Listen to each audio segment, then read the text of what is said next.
Good morning and welcome to World History Notes. I want to discuss some things from my book, A Bible Believer Looks at World History, which, if you want to, you can find on lulu.com or amazon.com or the Bible Baptist Bookstore. But you can always just follow me on here if you want to.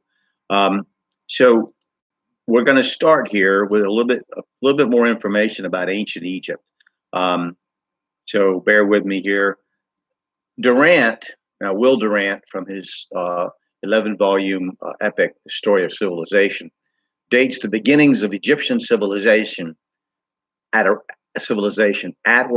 around 4000 BC.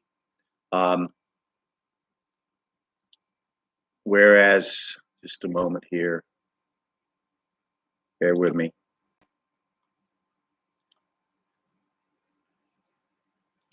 Okay, let's start over. Will Durant dates the beginnings of Egyptian civilization at around 4000 BC, whereas Archbishop Usher, in his Annals of the World, insists that the march of Menes Mizraim into Egypt, Menes, who is Mizraim in the Bible, into Egypt to begin human life there after the flood, as reported before, at 2188 BC.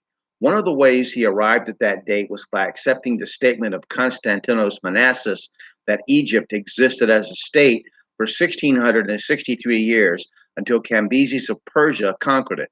The oldest known Egyptian building is the Step Pyramid of Saqqara, a tomb.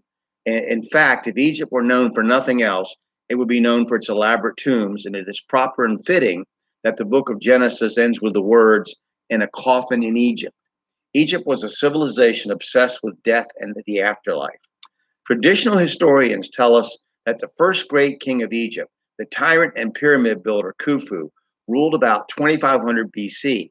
Obviously, the discrepancies in dating methods make such statements questionable. Herodotus calls him Cheops and says that he plunged Egypt into all kinds of wickedness and forced labor to build for himself, the results of which can be seen on any travel poster of Egypt. His successor and rival for building extravagance would be Khafra. They were excellent at building tombs. In the Great Pyramid attributed to Khufu Cheops, there are 2.5 million blocks, some of them weighing 150 tons, all of them averaging 2.5 tons, covering 500,000 square feet area and rising nearly 500 feet in the air. A scientist named Boval noticed that the 3 pyramids on the Giza Plateau are lined up perfectly with the belt of the constellation, the hunter Orion, who ancient mythologists also knew as Nimrod, the great corrupter of mankind and rebel against God. Virginia Trimble and Alexander Badawi first noticed that the, quote, air shafts in the king's pyramid point towards Orion. Clive Ross disputes this and claims that all 3 pyramids correspond to the size relationship between Mars, Venus, Earth, and Mercury.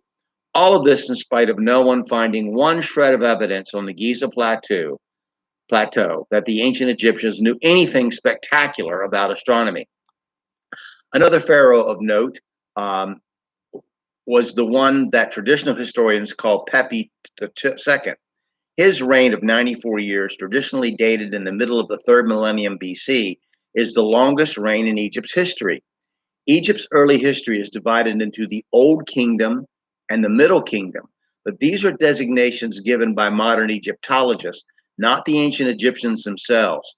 In addition, Egyptian history is divided into dynasties, often as if one dynasty followed another, rather than there being competing dynasties ruling the areas they control at the same time, which is always a possibility.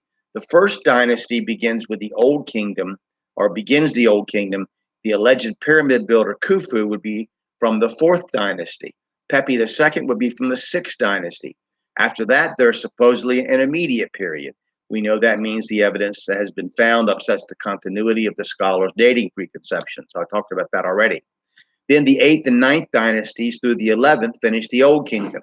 The Middle Kingdom begins about that time in traditional dating systems that Usher has Egypt being discovered after the flood. There is really a great deal of controversy regarding the dates in question. After the 12th dynasty, there is a second intermediate period of lost information. The 15th dynasty was ruled by foreign invaders, the Hyksos. The New Kingdom begins with the 18th dynasty. This is considered to be Egypt's most important ancient dynasty and is where we find Tutankhamun listed.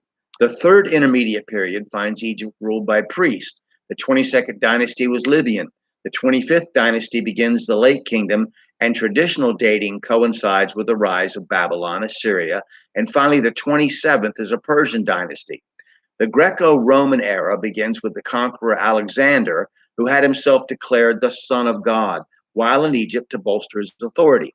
The Roman Empire finishes Egypt as an independent power. However, Egypt never regained its former glory after the Persian invasion. Now, I'm not giving you these dynastic or kingdom designations because I believe they're absolute or even completely reliable. But to be historically literate, you must at least be aware of the way they are conceived in the mind of the educators you might meet in college.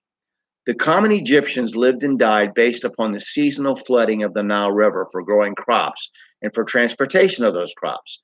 Durant says that Egypt proper, excuse me, had no minerals and mining was done in conquered nations such as Nubia.